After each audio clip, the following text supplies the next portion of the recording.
van နဲ့ပြန်တိုးဖို့ကိုဆရာထက်တန်နေတဲ့ပန်တို့ကြောင့်အားလုံးပဲမင်္ဂလာပါ knockout punch ကနေပြန်လဲကြိုဆိုလိုက်ပါတယ် flyweight တန်းရဲ့ချန်ပီယံဟောင်းကြီးအခုလက်ရှိ ranking number 1မှာရပ်တည်နေတဲ့ပန်တို့ကြောင့်တယောက်ကတော့သူ့ရဲ့ရှုံးပွဲအပေါ်တော်တော်လေးခံပြင်းနေသလို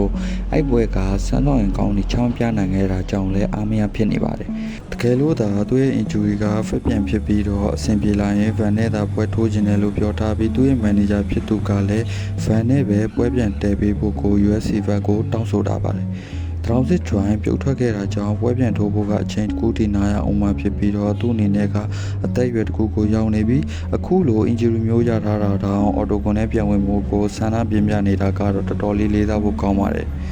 နောက်တစ်လေးစားစရာကောင်းတဲ့အချက်ကတော့ van ရဲ့နိုင်ပွဲအပေါ်ကို negative vibe မျိုးရတဲ့မှတ်ချက်မျိုးတွေမပေးခဲ့တာကလည်း pro peter တဲ့လောက်ရလို့မြင်မိပါတယ်ဒီနေရာမှာတခုပြောချင်တာက van အနေနဲ့ကကန်ကောင်းမိနိုင်ခဲ့တာလုံးဝမဟုတ်ပါဘူးတိုက်ကရဲ့အားကစားနည်းမှာကတယောက်ကိုတယောက်ထိခိုက်အောင်ကစားရတာဖြစ်ပြီးတော့အော်တိုကွန်နဲ့ရောက်နေတဲ့ second နိုင်မှာအမြဲတမ်းရှိနေဖို့လိုပါတယ်ပန်တိုဂျာနေရာမှာ van ဆိုရင်ဆိုတဲ့အတွေ့မျိုးတွေးတင်ပြီးတော့တကယ်လို့သာပန်တိုဂျာရဲ့ head kick ကိုဘလောက်မလုံးနိုင်ခဲ့ရင် van အတွက်ကလည်းအဆင်မပြေနိုင်ပါဘူး